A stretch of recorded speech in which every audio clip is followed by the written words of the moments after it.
ada banyak program konyol sehingga kemudian pemangkasan anggaran itu bisa mencapai 306 triliun. Bayangkan, ternyata selama puluhan tahun negara kita menghamburkan uang sekitar 306 triliun. Ini kalau dibagi per rakyat Indonesia, ya bisa sampai mereka dapat 100 sampai 1 miliar. Cobalah dilihat bagaimana kemudian ekspresi Prabowo meninggalkan Jokowi dan mengalihkan pembicaraan menjadi hal-hal yang nggak penting untuk dibahas.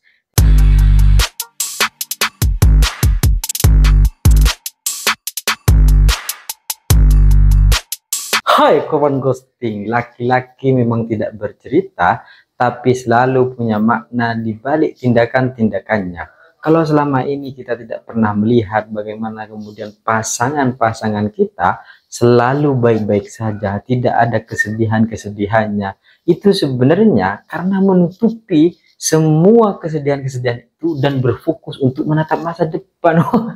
Karena gak mau buat masalah lagi. Masalahnya sudah banyak gitu, sampai akhirnya dia fokus ke masa depan tanpa harus memasalahkan semua persoalan-persoalan yang menjadi kisah-kisah masa lalu, sehingga selalu tampak baik-baik saja.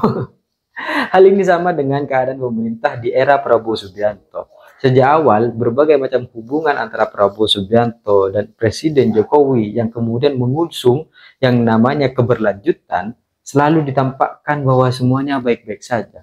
Tapi mau bagaimanapun, tindakan-tindakan itu akhirnya terlihat perlahan. Berbagai macam kebijakan-kebijakannya juga berubah. Tidak ada yang kemudian keberlanjutan.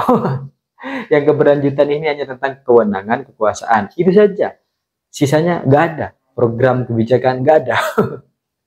Dan akhir-akhir ini kita sedang ramai tentang 306 triliun. Wah, ini bukan korupsinya Harvey Mois, bukan, tapi ini tentang penghematan anggaran yang dilakukan oleh Prabowo Subianto sebagai presiden dan disampaikan oleh adiknya Bapak Hasim dalam berbagai macam forum bahwa ternyata ada banyak program konyol sehingga kemudian pemangkasan anggaran itu bisa mencapai 306 triliun.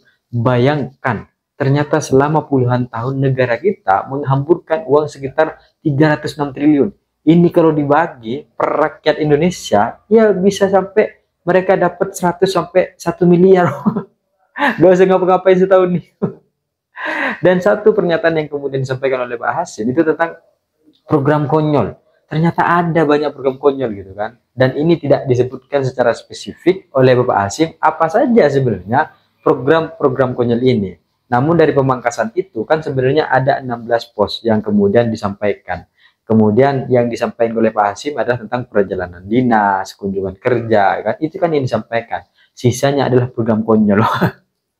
Cuma katanya lebih baik Pak Hasim cerita ke Khairul Tanjung terkait dengan program-program konyolnya ini program yang mana gitu.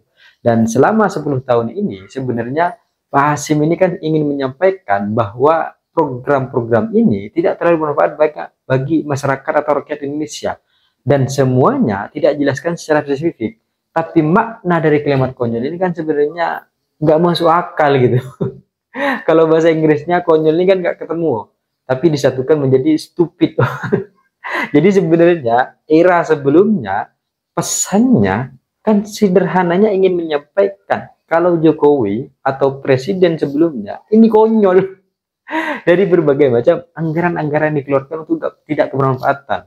Dan dari 16 pos yang kemudian disampaikan oleh Sri Mulyani terkait pemangkasan anggaran yang dilakukan atas instruksi Presiden Prabowo Subianto, rasa-rasanya kekonyolan-kekonyolan ini kalau dipetakan itu bermacam-macam. Salah satunya misal jasa konsultan. Ini kan dipotong sekitar 45,7% untuk jasa konsultan. Ini biasanya nih hal-hal yang kemudian menjadi program pemerintah gitu kan. Untuk kemudian nanti ini bisa sah atau ini bisa diberikan atau ini bisa dilanjutkan dengan baik, maka kita harus konsultasi ke siapa? Orang-orang orang-orang yang bekerja sama dengan kita, siapa? Terserah gitu kan. Biasanya kalangan-kalangan akademisi atau orang-orang terdekat gitu kan untuk jasa konsultasi atau lisensi aplikasi, karena selama ini kita ngerti bagaimana kemudian penggenjotan aplikasi itu dihambur-hamburkan, tapi dalam satu sisi akhirnya sadar bahwa aplikasi kita ini terlalu banyak gitu.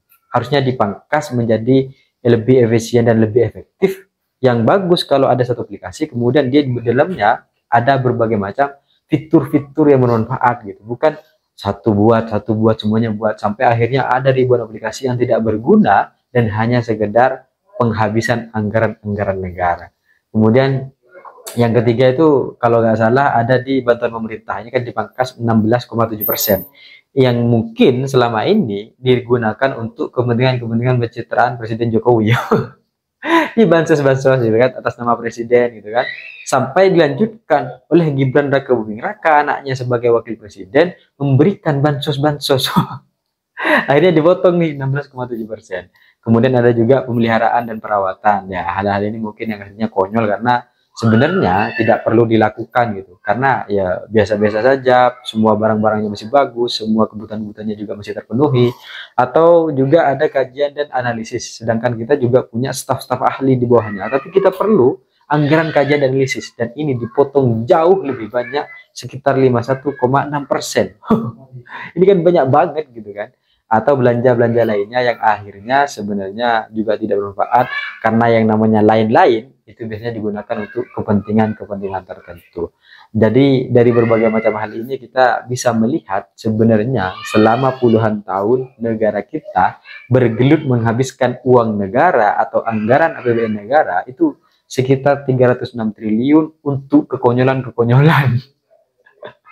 Bukan kepentingan-kepentingan masyarakat. Jadi rasa-rasanya dari pemangkasan yang sudah dilakukan ini 306 triliun ini sebagai salah satu tindakan yang heroik dari Presiden Prabowo Subianto, yang kalau dulu beliau mengatakan bahwa beliau ini lebih TNI dari TNI, rasa-rasanya akibat pemangkasan ini beliau lebih presiden dari presiden. Karena kalau presiden-presiden biasanya, katanya Pak Hasim, itu baca anggaran APBN itu, alokasi ini, itu hanya sampai tahap ketiga, tahap keempat gitu kan. Sisanya nggak dibaca gitu. Sedangkan tahapannya ini sampai 9. Makanya kemudian ketahuan berbagai macam kebocoran-kebocoran yang nggak penting diberikan oleh negara. Sehingga dari safety yang kemudian dilakukan, ya ini bisa menjadi salah satu apresiasi karena berbagai macam proses pembacaan anggaran ini dilakukan dengan baik, sehingga alokasinya tidak terbuang percuma atau sia-sia. Sehingga kalau bulan depan ditambah 100 triliun untuk program makan bersih gratis, nggak apa-apa. Karena sudah mendapatkan tambahan anggaran baru. Jadi kalau kita melihat bagaimana kemudian kebiasaan, hobi yang dimiliki oleh presiden kita, sebelumnya kan hobinya kan ya sepeda gitu kan, atau hal-hal lain misalnya. Sehingga untuk kemudian menelisik, membaca dan memahami secara lebih dalam ini tidak terlalu dilakukan. Mungkin nggak penting atau memang nggak tahu selama ini gitu. Ini kan saya jadi penasaran, pengen nanya gitu. Apakah selama ini beliau memang nggak tahu nih tentang hal-hal begini, atau memang sengaja dibiarkan untuk kepentingan-kepentingan tertentu atau politik elektoralnya masing-masing. Dan dari kejadian ini kita bisa melihat bagaimana kontras hobi berpengaruh terhadap berbagai macam kebijakan dan tindakan yang dilakukan oleh presiden kita. Kalau kemarin kan ada semacam pertunjukan video-video bahwa Prabowo Subianto mengunjungi toko buku di India, kemudian membeli sebanyak 40 series sekian gitu kan, tentang sejarah gitu, yang kemudian tayang di Mata Najwa gitu kan. Nah, dari hal ini kan kita bisa melihat bagaimana kemudian kebiasaan mempengaruhi terhadap kebijakan yang diambil dan dilakukan. Jadi kalau ada video yang selama ini beredar misalnya kemarin gitu, karena ada pertemuan pernikahan, itu kan disampaikan bagaimana kemudian Presiden Jokowi, ya kan, SBY, Prabowo Subianto itu bertemu dan ya menikmati tawa-tawa bahagia gitu. Bahkan ada semacam ya jangan cawe-cawe dan sebagainya gitu. Tapi dari sisi ini kita bisa melihat bagaimana Prabowo Subianto mengalihkan pembicaraan yang terlihat harmonis menjadi sekedar basa-basi yang nggak penting. Nggak ada kepentingannya gitu ya, sekedar basa-basi aja lagi. Habis itu ya ditinggal gitu kan. Atau ya paling sederhananya lah untuk kemudian melihat hubungan ini, ya lihat adiknya lah, Pak Hasim. Berarti selama ini kan Pak Hasim selalu memberikan berbagai macam pernyataan-pernyataan bahwa sebenarnya emang konyol. Pemerintah ini sebenarnya konyol emang gitu kan. Di luar berbagai macam hal-hal yang sudah dilakukan pada era sebelumnya. Tapi di balik itu semua juga ada kekonyolan-kekonyolan yang dilakukan. Sehingga dari berbagai macam ini kita bisa melihat sebenarnya hubungannya hanya terlihat tampak baik agar sesama tokoh bangsa atau Presiden Prabowo Subianto yang kemudian menaungi berbagai macam hal ini terus memberikan penghargaan. Tapi secara kebijakan, sikap, dan ekspresi semua tidak bisa dibohongi. Cobalah dilihat bagaimana kemudian ekspresi Prabowo meninggalkan Jokowi dan mengalihkan pembicaraan menjadi hal-hal yang nggak penting untuk dibahas.